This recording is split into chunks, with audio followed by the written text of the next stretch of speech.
Good morning, students. In today's class, we will understand the universal law of gravitation. What is the universal law of gravitation? The gravitational force of attraction between any two particles is directly proportional to the product of the masses of the particles and is inversely proportional to the square of the distance between the particles. The direction of the force is along the line joining the two particles. आइए इसे अच्छे से समझते हैं। तो heading देते हैं, the universal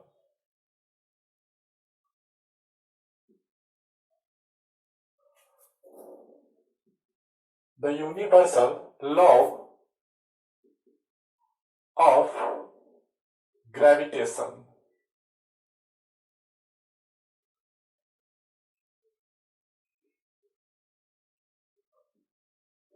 ठीक है, इसको आप लोग अपने नोटबुक में हेडिंग दे दीजिए। ठीक है, पहले इसको लिख लेते हैं, उसके बाद अच्छे से समझते हैं। The gravitational force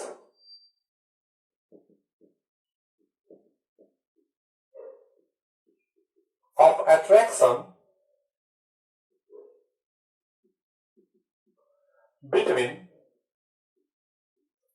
any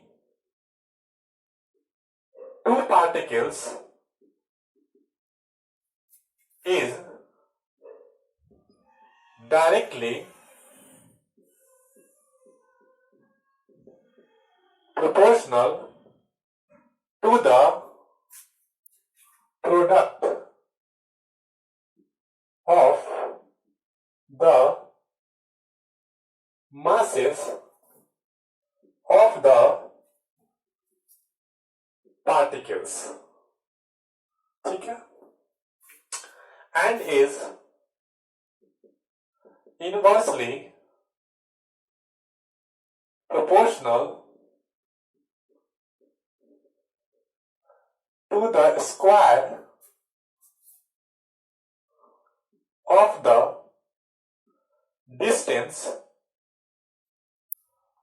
between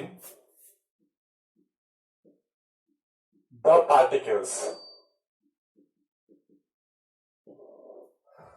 The direction of the force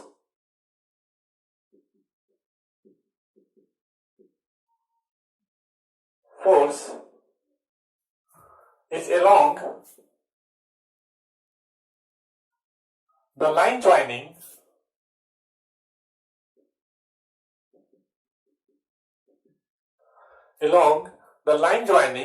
the two particles.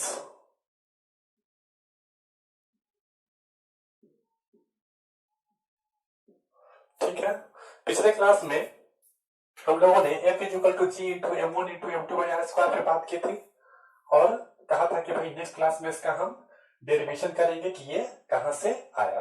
अच्छा, इस डेफिनेशन को समझने के लिए अर्थात द यूनिवर्सल ऑफ ग्रेविटेशन को समझने के लिए सबसे पहले हम लोग एक फिगर ड्रॉ करते हैं। ठीक है, तो मान लीजिए कि ये आपका एक मास है। ठीक है, हम ऐसे भी कह सकते हैं कि ये जो है एक मास है m1। ठीक है, थोड़ा सा नीचे बना देते हैं। ये मास है हमारा m1।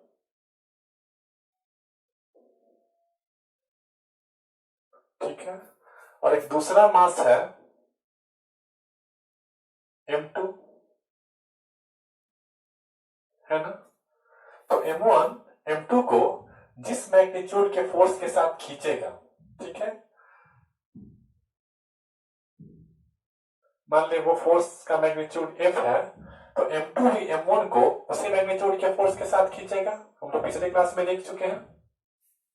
और इस दोनों के बीच का जो डिस्टेंस है वो इस दोनों के सेंटर के बीच से होगा, जो कि हम लोग पिछले क्लास में देख चुके थे। क्यों होगा, किस लिए होगा, सब कुछ को हम लोग समझ चुके हैं।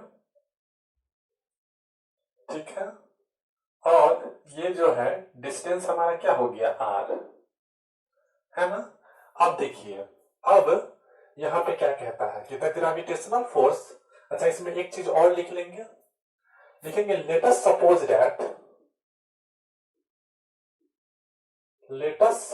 दैट, है ना, टू पार्टिकल्स ऑफ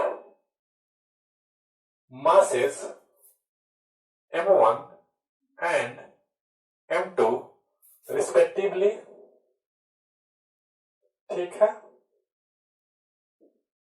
respectively, है ना, the distance between the m1 and m2 is r, ठीक है, क्योंकि हम लोग f is equal to g into m1 into m2 by R square जो पिछले क्लास में हम लोगों ने पढ़ा था, है ना, उसी का हम लोग यहाँ डेरिवेशन देखेंगे, ठीक है। अब ध्यान से देखिए कि ये डेफिनेशन क्या कह रहा है। According to this definition the gravitational force of attraction, यानी दोनों मास के बीच जो है ना ग्रेविटेशनल फोर्स ऑफ अट्रैक्शन जो है, जो कि F है, वो F है ना, F क्या होगा, ध्यान से देखिए, the gravitational force of attraction between any two particles कहने का मतलब क्या है, m1 एंड m2, है ना, is directly proportional to the product of the masses, है ना। तो ये जो फोर्स ऑफ अट्रैक्शन है अकॉर्डिंग टू दिस डेफिनेशन ये क्या होगा, डायरेक्टली प्रोपोर्शनल होगा m1 इंटू m2 के। अच्छा, डायरेक्टली प्रोपोर्शनल क्या है, इनवर्सली प्रोपोर्शनल क्या है, हम इसका क्लास पहले ही ले चुके हैं, ठीक है, इसलिए आप लोग अपना नोटबुक को चेक कीजिए और रिवीजन कीजिए, आपको समझ में आ जाएगा कि भाई डायरेक्टली प्रोपोर्शनल और इनवर्सली प्रोपोर्शनल क्या है, ठीक है। तो इसका क्लास हम पहले ही आप लोग को ले चुके हैं, आप लोग को याद होगा। तो F क्या है, फोर्स जो है, जो आपका ग्रेविटेशनल फोर्स ऑफ अट्रैक्शन है, ठीक है, अकॉर्डिंग टू दिस डेफिनेशन वो क्या है, डायरेक्टली प्रोपोर्शनल है m1 इंटू m2 के, है ना। तो जैसे जैसे हम मास को इंक्रीज करेंगे फोर्स क्या होगा, हमारा इंक्रीज होगा, मतलब फोर्स ऑफ अट्रैक्शन, है ना, जो ग्रेविटेशनल फोर्स ऑफ अट्रैक्शन है वो क्या होगा, इंक्रीज होगा। मास को डिक्रीज करेंगे तो, है ना, हमारा जो ग्रेविटेशनल फोर्स ऑफ अट्रैक्शन में क्या होगा, वो डिक्रीज होगा। तो मान लेते हैं कि ये हमारा इक्वेशन नंबर क्या आ गया, 1, ठीक है। अब ध्यान दीजिएगा, अब यहां पे तो ये हो गया कि the gravitational force of attraction between any two particles, है ना, ग्रेविटेशनल क्या है यहाँ पे, फोर्स है ऑफ अट्रैक्शन, है ना, between any two particles is directly proportional to the product of the masses, दोनों masses के डायरेक्टली प्रोपोर्शनल हो गया of the particles and is inversely proportional to the square of the distance, ठीक है। तो and ये जो फोर्स है ये क्या होगा, इनवर्सली प्रोपोर्शनल हो जाएगा दोनों मास के बीच के डिस्टेंस के स्क्वायर के, अकॉर्डिंग टू दिस डेफिनेशन। तो क्या हो जाएगा, ये कुछ इस तरीके से हो जाएगा। यहां तक क्लियर है, यहां तक में कोई दिक्कत नहीं है। तो पहले आप एक काम कीजिए, इसको नोट कर लीजिए।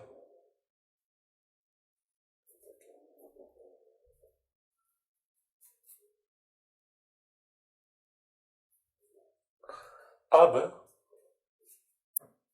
इसको हम लोग इरेज कर देते हैं, ठीक है।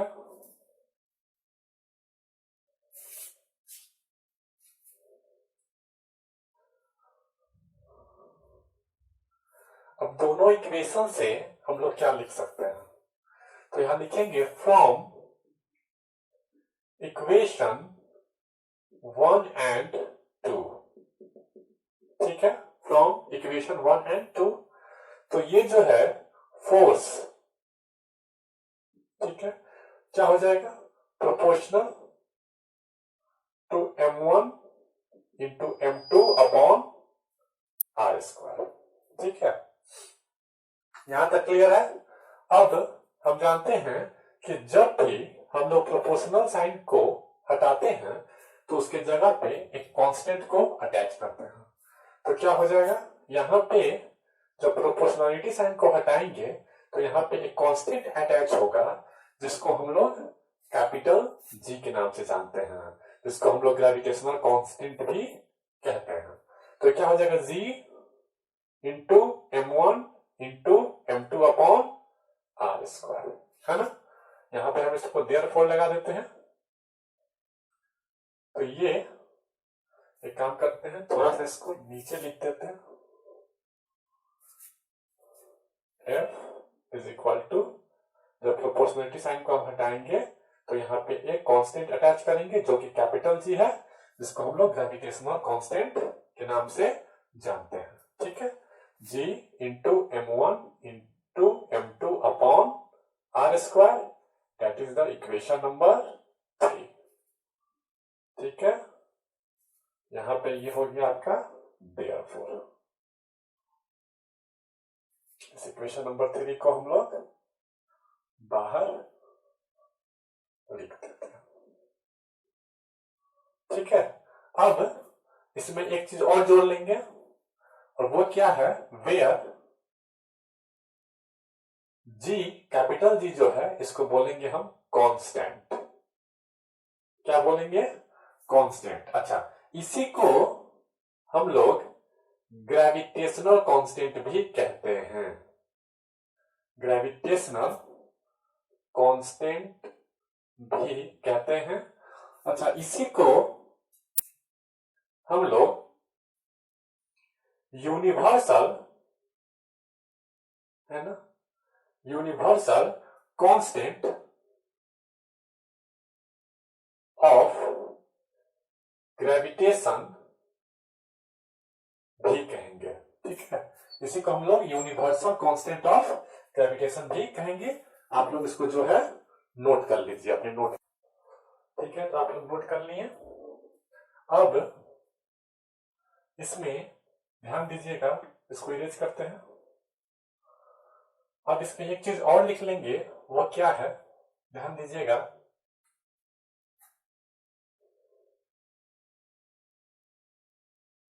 है ना, सबसे इंपॉर्टेंट चीज, द वैल्यू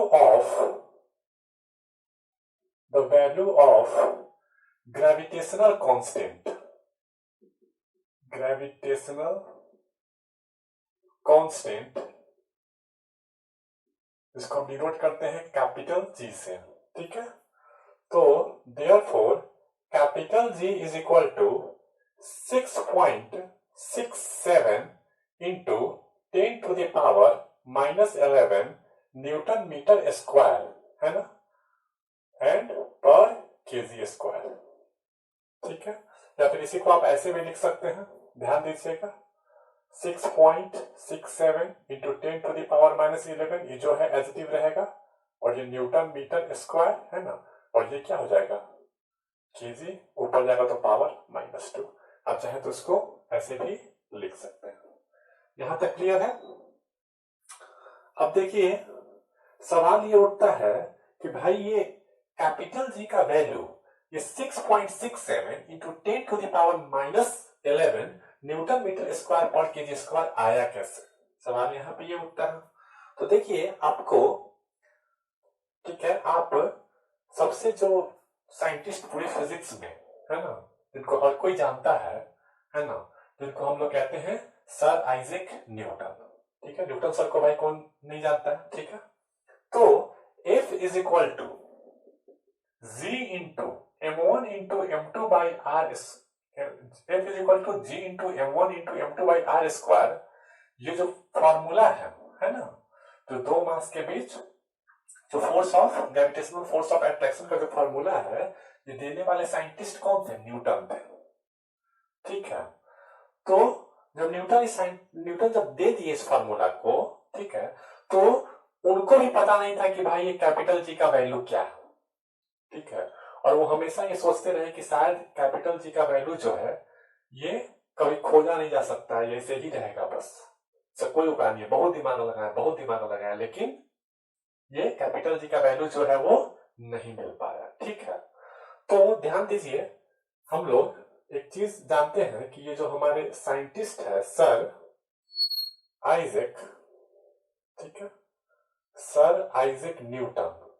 ठीक है, देखिए इनका जो जन्म है ना, जो बर्थ है 1642 से लेकर, ठीक है, और ये जो मृत्यु हुई थी, जो डेट है वो 1727 तक का इनका डेट है। ठीक है, तो सर आइजैक न्यूटन ने ही इस फॉर्मूला को डिस्कवर किया, F is equal to G into m1 into m2 by R square को। ठीक है, लेकिन वो ग्रेविटेशनल कांस्टेंट जो ये जी है इसकी वैल्यू को फाइंड आउट नहीं कर पाए, और वो ये भी सोच रहे थे कि पता नहीं ये फाइंड हो पाएगा कि नहीं। ठीक है, तो इनके डेथ के बाद है ना एक साइंटिस्ट है, ठीक है, उनका नाम, उनके डेथ के बहुत दिन बाद, ठीक है, एक साइंटिस्ट है, उनका नाम था हेनरी, ध्यान देंगे, लिख लेंगे इसको नोटबुक में अपने, हेनरी कैवेंडिश, हेनरी कैवेंडिश। ठीक है, हेनरी कैवेंडिश। ठीक है, जो कि लगभग 1731 से है ना आप क्या 1810 तक थे, लगभग इतना जो है इनका ईयर रहा हेनरी कैवेंडिश का। तो हेनरी कैवेंडिश, जब सर आइजैक न्यूटन ये फार्मूला दिए और ग्रेविटेशनल कांस्टेंट जी की वैल्यू को नहीं फाइंड आउट कर पाए, तो न्यूटन के डेथ के बहुत दिन के बाद ठीक है एक साइंटिस्ट हुए हेनरी कैवेंडिश, जिन्होंने इस कैपिटल जी के वैल्यू को डिराइव कर दिया एक एक्सपेरिमेंट के जरिए। ठीक है, अब ठीक है, अब सवाल ये उठता है कि भाई ये जो डिराइव किया, जो डेरिवेशन किए हैं हेनरी कैवेंडिश, वो डेरिवेशन जो है वो कैसे आप सीखेंगे। सबसे पहले आपको ये समझना होगा कि हेनरी कैवेंडिश ने ठीक है जो कैपिटल जी को डिराइव किया, ठीक है, तो उसमें उन्होंने बहुत सारी ऐसी चीजों का इस्तेमाल किया जो आप अभी नहीं जानते हैं, क्योंकि आप जो है अभी छोटे क्लास में है, क्लास 9th में। ठीक है, तो वो क्या चीज है, टॉर्क है। जैसे आप अभी टॉर्क के बारे में नहीं जानते कि भाई टॉर्क क्या है। ठीक है, वो आगे जाएंगे जब टॉर्क के बारे में पढ़ेंगे, इसमें कैपिटल जी के वैल्यू को ड्राइव करने के लिए टॉर्क को समझना बहुत जरूरी है सबसे पहले। दूसरा बात यह है कि इस कैपिटल जी का जो वैल्यू है, इसका डेरिवेशन जो है वो क्लास 11th में भी नहीं पढ़ना है, सबसे बड़ा बात यह है। ठीक है, ये कहां पढ़ना है, तो डायरेक्ट डेरिवेशन में पढ़ना है। हाँ, 11th में कोई ऐसा बुक है जैसे एचसीबी का बुक है, वहां पे कैपिटल जी की वैल्यू को ड्राइव किया गया है, वो भी शॉर्ट फॉर्म में, लेकिन ये पढ़ना ग्रेजुएशन में ही है। तो सिर्फ आपको इतना जानना है कि F is equal to G into m1 into m2 by R square का डिस्कवर सर आइजैक न्यूटन ने किया था। ठीक है, लेकिन वो कैपिटल जी के वैल्यू को नहीं फाइंड आउट कर पाए, तो इनके डेथ के बहुत दिन के बाद एक साइंटिस्ट है हेनरी कैवेंडिश। ठीक है, देखिए 1642 1727 में इनका डेट हुआ है, और हेनरी कैवेंडिश आए हैं 1731 में। देखिए कितना डिफरेंस है ना। और ऐसा नहीं कि आते आते खोज दिए होंगे, बहुत समय लगा इसको, मतलब कैपिटल जी के वैल्यू को खोजने में। ठीक है, तो इसकी वैल्यू को फाइंड आउट करने के लिए आप जो है जब ग्रेजुएशन लेवल में जाएंगे, जब टॉर्क का कॉन्सेप्ट को समझेंगे, तभी आप इसकी वैल्यू को फाइंड आउट कर सकते हैं। 11th में भी इसकी वैल्यू को फाइंड आउट करना नहीं सिखाया जाता है। ठीक है, तो आपको बस इतना जानना है कि कैपिटल जी है ना, डिस्कवरर ऑफ कैपिटल जी कौन है, हेनरी कैवेंडिश। ठीक है, जिसकी वैल्यू है आपका कितना 6.67 into 10 to the power minus 11 newton metre square per kg square. Clear है, जब आप ग्रेजुएशन लेवल में जाएंगे तो जब आप टॉर्क पढ़ लेंगे, ठीक है, 11th में टॉर्क 11th में ही पढ़ना है, जब आप टॉर्क पढ़ लेंगे तब आप इसको फाइंड आउट करना सीख जाएंगे। क्लियर है, आप इसको नोटबुक में नोट कर लीजिए। चलिए ठीक है, अब हम लोग आगे देखते हैं। अब सबसे पहले हम लोगों ने देखा था कि जो कैपिटल जी है, इस कैपिटल जी में जो 6.67 into 10 to the power minus 11 क्या है, इस कैपिटल जी का न्यूमेरिक वैल्यू क्या है, न्यूमेरिक वैल्यू, और ये क्या है, यूनिट है। ठीक है, तो अब हम लोग यूनिट ऑफ कैपिटल जी को डिराइव करते हैं कि भाई ये unit of capital G newton metre square per kg square ही क्यों होता है, इस चीज को डिराइव करना बहुत जरूरी है। ठीक है, तो हम इसको इरेज करते हैं।